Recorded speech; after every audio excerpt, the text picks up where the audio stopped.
Good morning, everyone. Happy Thursday. It's September 19th. Lisa, Lydia, Scott here with you. Of course, we're live every weekday morning on Facebook. Love it when you join us live, but it stays on your feed throughout the day, so you can watch it whenever it works best for you. And we also make it into a podcast. You can find that at inform.com/podcast. Just look for the Inform Minute. All right, Lydia, another warm one today, but not as warm as it was Yeah. the last couple days. Also windy. Yeah, and decreasing humidity Yes. too. That's good. That's awesome. Thank goodness. So today, kind of a day of changes. Low pressure system still off to our west, but is moving up to the northeast. We got hit with the cold front with that yesterday. Not really seeing a big dip in our temperatures because of that cold front, but that's what caused any of those severe storms last night. Did have a couple hailers, even a tornado warning, and a funnel cloud near Devil's Lake. So it got a little feisty yesterday afternoon. Now we're kind of moving to the backside of this low pressure system. And so that means spotty showers. Best chance to the north of I-94. Light, brief, most of us stay entirely dry and see some sunshine in between the clouds. We'll call it partly cloudy for today. So then the wind turns around to the southwest, 15 to 25, gusting 30 to 35. It's been predominantly out of the south-southeast the past few days, which is actually pulling in moisture from the Gulf of Mexico. It's pulling in all of that moisture, and that's why it's been hot and it's been sticky and it's been stormy. Now as our wind turns to more of the southwest on the other side of the low, that pulls in more of that mountain desert air, and that's crisper and drier, and that drops our dew points. Okay. So it's gonna take some time. It's still muggy this morning, but by supper tonight, you'll notice that it's not as sticky outside.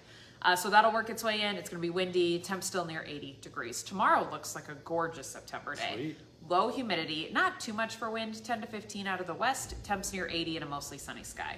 It's looking stellar for the NDSU Nice. homecoming parade Sweet. tomorrow. That's great. That's Yeah, good news. good news there, especially because earlier the forecast looked kind of questionable for this weekend. I did not completely rid the weekend of rain. Right now it looks like Friday night into early Saturday morning. So largely while you're sleeping is going to be the timing of any of the rain, mainly for areas up north. Once again, spots that got really super soaked earlier this week, unfortunately.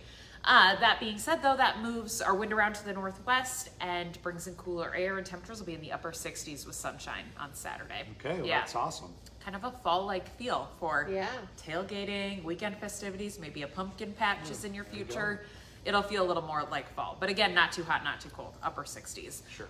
We warm through the 70s next week, largely a dry forecast, which is good for those super soaked areas. Maybe some harvest weather for next week too. So getting into late September and forecasting 70s, not bad. Average first frost in Grand Forks is September 30th. Average first frost in Fargo is October 2nd. So we're Okay. getting to that time of year. Yeah. I mean, the earliest frost on record is like September 9th. So we've moved past that. Yeah. And we still haven't seen any frost. Obviously, it was in the 90s this week. No frost in the 90s. yeah. You're saying it wasn't frosty when it was a 91 with a dew point of 65? Right. Crazy. Shocker. Yeah. Okay. Thank you, Lydia. Yeah, thanks, Thanks. guys. Today, the man behind the trigger of a gun that killed a man at the Arbors this summer in Fargo will be in court. Amir Logan is facing 2 felony weapons charges in connection to that shooting, but he is not facing a murder charge. 24-year-old Zion Brooks was shot and killed in June. 2 days later, Logan was arrested in connection with the shooting. He claims the shooting was in self-defense. He's expected to enter a plea today. Of course, we will be there, and we will have an update for you on WDAY News tonight. Also happening today, a Fargo man accused of killing his 14-year-old ex-girlfriend is back in court for a hearing today.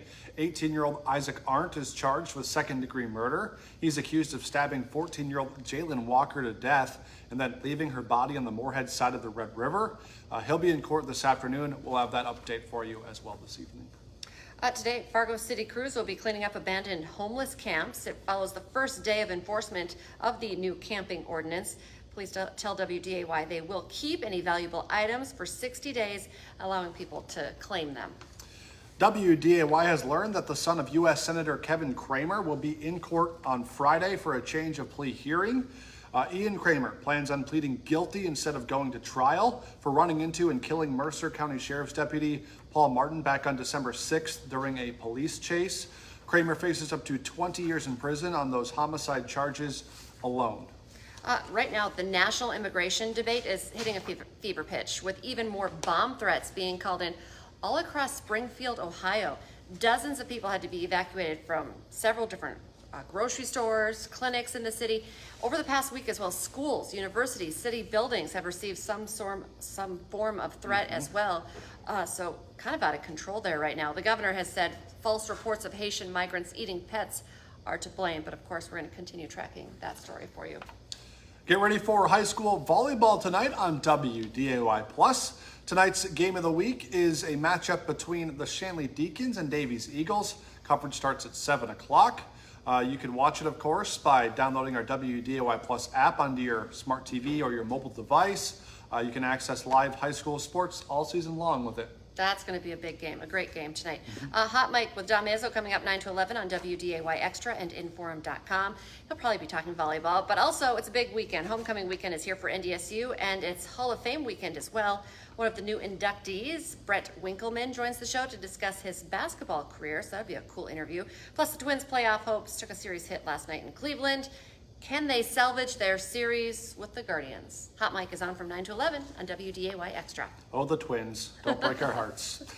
Don't forget, for just 99 cents a month for your first 3 months, you can get an all-access pass to Inforum.com. Just go to Inforum.com/subscribe to get that deal. Our next newscast is coming up this morning at 11 o'clock, hour-long 11 o'clock newscast. And then, again, starting this afternoon, 4, 5, 6, 9, and 10. And we'll be back tomorrow morning with more First News. Yeah, Have a great join us day. then.